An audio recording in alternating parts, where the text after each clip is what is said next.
यार सच बताऊं, हम सब क्रिकेट के ग्राउंड पर एक ही प्रॉब्लम फेस करते हैं और वो है शॉर्ट टाइमिंग। या तो बॉल अर्ली हिट हो जाती है या फिर लेट, और हम सोचते हैं कि शायद हमें टैलेंट ही नहीं है, पर सच में ऐसा बिल्कुल नहीं है। लेकिन अगर तुम 21 दिन मुझे दोगे तो मैं विश्वास दिलाता हूँ कि तुम्हारी शॉर्ट टाइमिंग इंसेन लेवल तक इंप्रूव होगी, मतलब अनबीटेबल। इस वीडियो में मैं तुम्हें 21 दिन का एक ऐसा टाइमिंग अपग्रेड ब्लूप्रिंट बताने वाला हूँ जिसके बारे में आपको कभी किसी ने नहीं बताया होगा, और ऐसे पॉइंट्स बताऊंगा ना जिसे सुनते ही तुम्हारा दिमाग शॉक हो जाएगा कि ये भी होता है क्या टाइमिंग के पीछे। मैं तुम्हारी प्रॉब्लम को ऑलरेडी समझ सकता हूँ। तुम्हारा बैकलिफ्ट सही है, स्टांस सही लगता है, कोचिंग सही चल रही है, पर टाइमिंग फिर भी ऑफ है। क्यों? क्योंकि टाइमिंग का असली फॉर्मूला तो किसी ने तुम्हें बताया ही नहीं। चलो फिर 21 दिन का टाइमिंग अपग्रेड मिशन स्टार्ट करते हैं। और पहला पॉइंट जिससे पूरा गेम चेंज हो जाना है वो ये है कि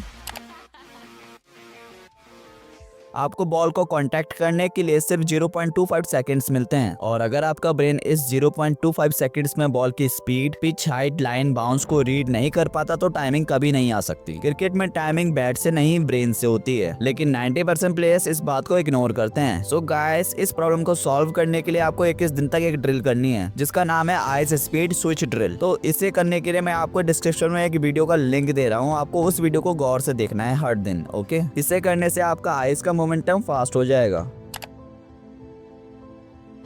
तुम शॉर्ट टाइमिंग इसलिए मिस करते हो क्योंकि तुम्हारा बैट हमेशा रॉन्ग प्लेस से स्टार्ट होता है। एक्चुअली में बैट का स्टार्टिंग पॉइंट तो होता ही नहीं, वो बॉलर के रिलीज के हिसाब से शिफ्ट होता है। टाइमिंग खराब स्टांस या ग्रिप से नहीं बल्कि रॉन्ग स्टार्टिंग पॉइंट से होती है, जो कोई बैट्समैन को ग्राउंड पे बताता ही नहीं। इसके लिए आपको फ्लोटिंग बैकलिफ्ट मेथड सीखना है 21 दिन तक, मतलब बैट को फिक्स जगह नहीं रखना। बॉलर्स रिलीज के मोमेंट से बैट स्लाइटली मोमेंटम में रखो। इसे करने से तुम्हारी टाइमिंग 10 गुना ज्यादा शार्प हो जाती है।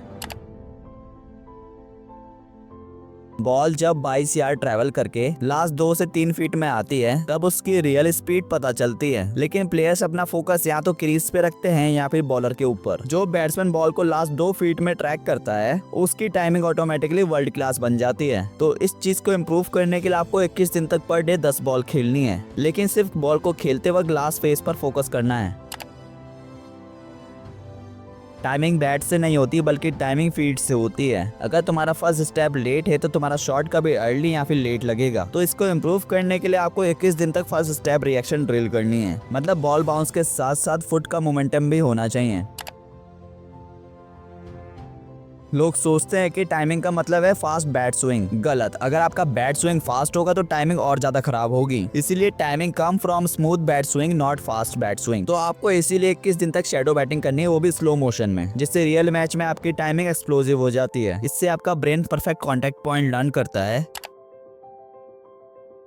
तुम नेट में 60 से 70 बॉल मारते हो और सोचते हो कि टाइमिंग इंप्रूव हो रही है, पर रियलिटी तो यह है कि तुम टाइमिंग और भी ज्यादा बिगाड़ रहे हो, क्योंकि हाई वॉल्यूम प्रैक्टिस टाइमिंग को किल करती है, लेकिन low volume high quality practice timing को इंसेन बनाती है। तो इसके लिए आपको 21 दिन तक एक रूल फॉलो करना है जिसमें आपको ओनली 20 बॉल खेलनी है पर डे, लेकिन ईच बॉल में आपका फुल फोकस और ऑब्जर्वेशन होना चाहिए।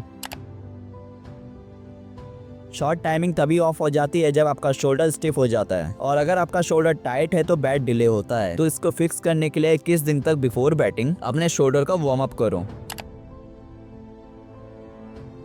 मोस्ट प्लेयर्स टेक्निक फिक्स करते रहते हैं बट टाइमिंग फिर भी नहीं आती, क्योंकि टाइमिंग टेक्निक का गेम नहीं है बल्कि रिदम का गेम है, और रिदम का मतलब है कि बॉलर के रन अप से सिंक होना। तो इसके लिए आपको 21 दिन तक run up rhythm lock drill करनी है, मतलब बॉलर के पहले स्टेप काउंट करो और फिर उनके मोशन से सिंक हो जाओ, जिससे तुम्हारी टाइमिंग और भी ज्यादा इंप्रूव होगी। जब तुम 21 दिन तक ये फॉलो कर लोगे ना तो तुम्हारा टाइमिंग का पूरा कॉन्फिडेंस वापस आ जाएगा। अब तुम मैच में पैनिक नहीं करोगे, लेट नहीं होगे, अर्ली नहीं होगे, क्योंकि अब तुम्हारा बैट बॉल को ऑटोमेटिकली मीट करेगा, और तब तुम रियलाइज करोगे कि तुम्हारी शॉर्ट टाइमिंग नॉर्मल नहीं इंसेन हो चुकी है। सो प्लेयर्स, आज की वीडियो में इतना ही। अगर आपको वीडियो वैल्यूएबल लगी हो तो इस वीडियो को लाइक करें, चैनल को सब्सक्राइब करें। अब मैं मिलता हूँ आपसे नेक्स्ट वीडियो में। So thank you guys watching this video till the end.